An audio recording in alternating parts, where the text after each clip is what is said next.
I told my parents 54M and 49F to write me 26F out of the will if I had to become a Christian to inherit. My mom called me a few days ago. She asked if I could stop by for a serious family conversation. That's how she put it, serious family conversation.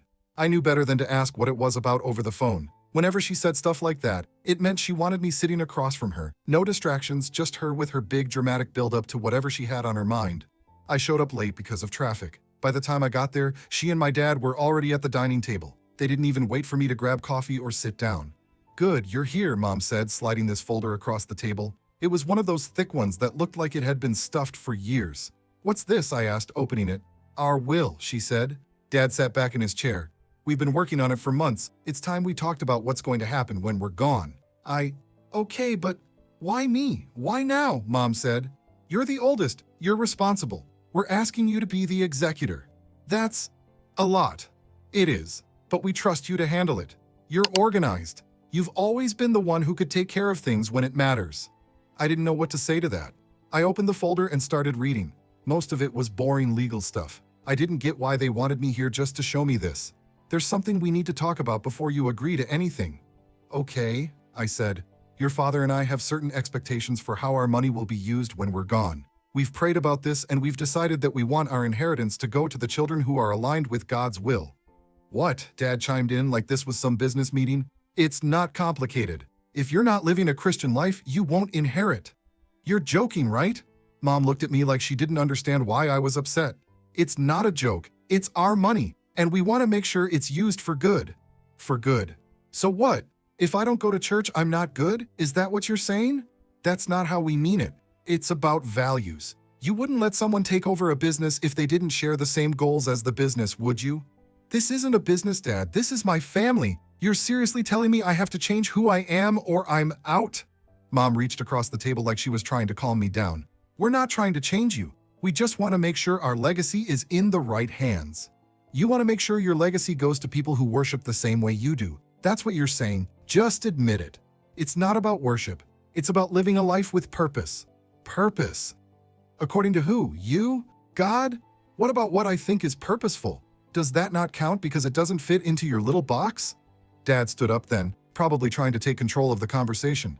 "We're not saying you're not part of this family. This is just about the future." "Bullshit," I said. "This is about control. You're trying to dictate my life even after you're dead. We would never do that. That's exactly what you're doing.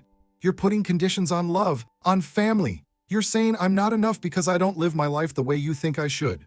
Dad pointed at the chair. "Sit down. Let's talk about this like adults." "There's nothing to talk about. You want me to become a Christian for money? Fine. Write me out of the will. I don't need it." "You're being irrational," Dad said. "No, I'm not. I'm just not playing your game." Mom called after me. "Wait, don't go like this, please. Let's talk more." I didn't even look back. I ignored their calls for days after the conversation. My phone buzzed nonstop. Mom, Dad, even my siblings chiming in. I let them all go to voicemail. I wasn't in the mood to hear another lecture or some half-assed excuse for what they'd said.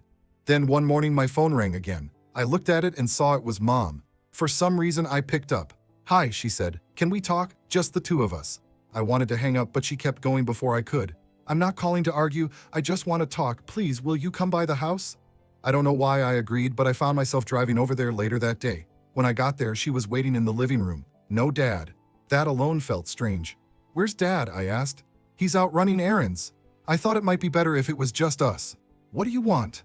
"Can you sit down? This isn't an ambush, I promise." I sat, but I didn't relax. "I've been thinking about what you said," she began. "Have you?" "I have, and I realize now that maybe we came across wrong." "Came across wrong?" "You said I have to live a Christian life to be part of the will. How is that being misunderstood?" "It's not about excluding you," she said quickly. "It's about making sure we're doing what's best for the family."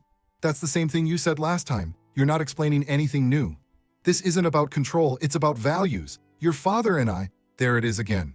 "Your values, not mine, yours. You're acting like your version of good is the only one that matters."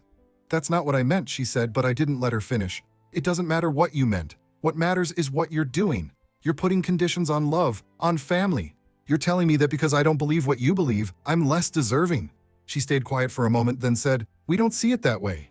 "Well, I do. And I'm not going to sit here and let you pretend this is something it's not. You're using money to manipulate me. End of story." "I didn't mean for it to feel like that." "Yeah, well, it does. And you know what? This isn't even new. You've been doing this kind of thing my whole life. This is just the next level. That's not fair. We've tried to be better. You know that. Better? Do you think I've forgotten being kicked out of the house when I was, 13? Do you think I've forgotten you justifying it with Bible verses? That was years ago, she said. We've apologized for that. Once. You apologized once, and then you moved on like it didn't happen. Like I was supposed to forget all the nights I spent wondering why my own parents didn't want me around. She opened her mouth, then closed it again, like she didn't know what to say.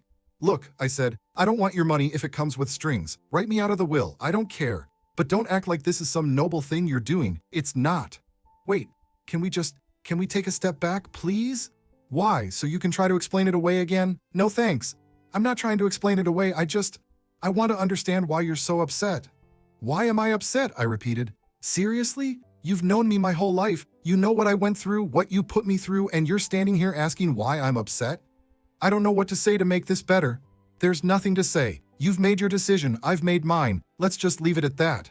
She didn't argue. For once, she just sat there quiet as I walked out the door. A few days passed and I didn't hear from them. I figured they were giving me space, but then my brother called. I almost didn't answer. I should have trusted my gut. Hey, he started. So mom's really upset. You should probably call her.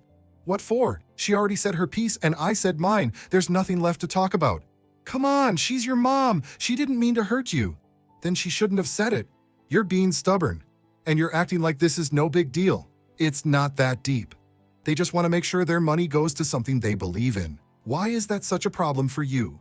Because they're acting like I'm less than. Like I'm not worth their time or their money because I don't believe what they believe. And you're okay with that? It's their money, he said. I hung up. I couldn't deal with his excuses. The next day, I got a text from my dad. It wasn't long, just a few lines about how he wanted to talk and maybe we could grab lunch. I didn't respond. Instead, I went about my day, but I couldn't stop thinking about it. By evening, there was a knock on my door. I opened it to find my dad standing there. Can I come in? He asked. What do you want? I want to talk. I stepped aside, letting him in. He sat on the couch looking around like he hadn't been in my place before, even though he had. I didn't expect this to turn into such a mess, he started. It's not a mess, it's just reality. You and mom decided what you wanted, and I told you what I think about it. End of story. It's not that simple. Yeah, it is. You want me to play the perfect Christian daughter, and I'm not doing that. So just write me out of the will and move on. Why are you so quick to throw everything away?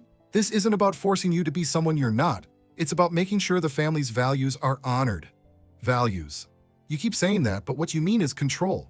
You want to make sure everything is done your way, even after you're dead. You can call it values, but it's the same thing. It's not. We're trying to make sure... I don't care what you're trying to do. Do you even hear yourself? You're saying I have to live by your rules or I'm out. How is that okay to you? It's not about rules, it's about trust. We want to trust that our legacy will be in good hands. And you don't trust me, I said. He didn't answer right away. It's not that simple. It is. If you trusted me, this wouldn't even be a conversation. But you don't. And instead of admitting it, you're hiding behind your religion. He stood up suddenly. You think this is easy for us? You think we haven't struggled with this decision? We've prayed about it, talked about it. I don't care how much you've prayed, I said. It doesn't change what this is. What do you want us to do? Just give up everything we believe in because it doesn't match what you want?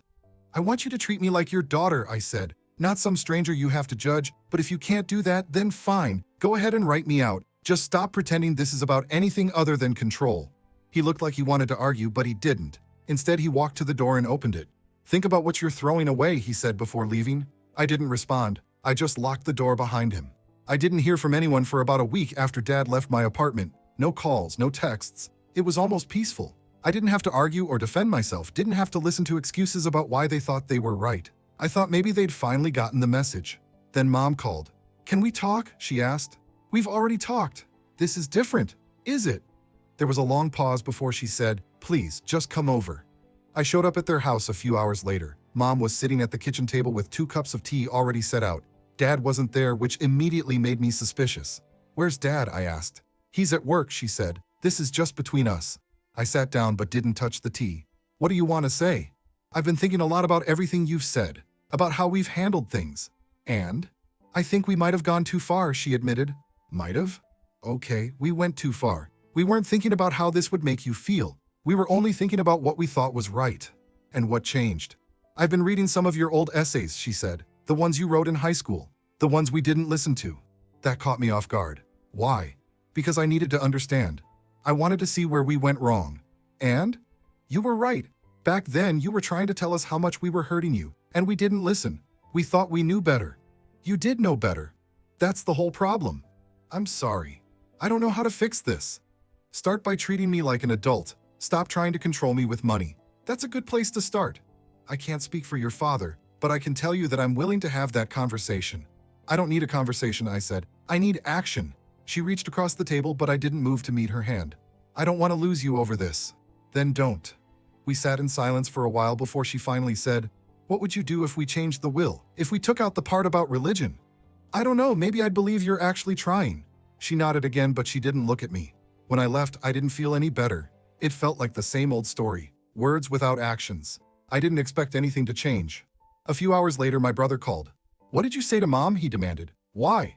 She's been in her room all day. She wouldn't even come down for dinner." Maybe she's finally realizing how much damage she's done. He didn't say anything, and I hung up before he could try to argue. I didn't have the energy for it. About a week later, Dad called and asked if I could come over. I almost didn't pick up, but something told me to just hear him out. "Your mom and I want to talk to you," he said. "Is this another lecture?" "No, it's not. Please just come by. It's important." I showed up later that day, already bracing myself for another argument. When I walked in, Mom and Dad were both sitting in the living room. There were papers on the coffee table, but I didn't get a good look at them. "We need to talk," Dad said. "So talk." Mom gestured for me to sit down. I stayed standing. "We've been thinking a lot about what you said," Dad began, "and we realized we made a mistake." "Which mistake? You're gonna have to be more specific." Mom leaned forward. "We're talking about the will, the way we wrote it, the way we made you feel like you didn't matter." I didn't say anything. I wanted to see where they were going with this. "We've decided to change it," Dad said. "We're taking out the part about religion." That threw me off. "Why?" "Because you were right," Mom said quietly. "It wasn't fair. We were trying to force something on you, and that's not what family is supposed to do." I sat down then, watching them carefully. "What's the catch?" "There's no catch," Dad said. "We talked to the lawyer yesterday. The new version of the will be equal for all of you, no conditions." "And you're okay with that?" I asked. "We are. It's not our place to decide how you live your life. We should have realized that sooner." I leaned back. "So what, this is just you guys turning over a new leaf?" "We're trying to fix things. We know it's going to take time, but we're willing to put in the effort if you are." I didn't answer right away. I looked at the papers on the table and saw the lawyer's letterhead. It wasn't just talk this time. "This doesn't make everything okay," I said finally. "We know," Mom said. "But it's a start," Dad added. I got up, not sure what else to say. "We'll see if you mean it." Mom stood too. "We do. We promise." I nodded and left without saying anything else. That was a few weeks ago. I'm still not sure how I feel about it. They've made an effort to reach out more, and they haven't brought up religion once since then. It's not perfect, and I don't know if we'll ever be as close as they want us to be, but at least they're trying. For the first time in years, I feel like maybe things could be different. I guess time will tell. Thanks for watching. If you liked the story, hit subscribe. See you in the next one.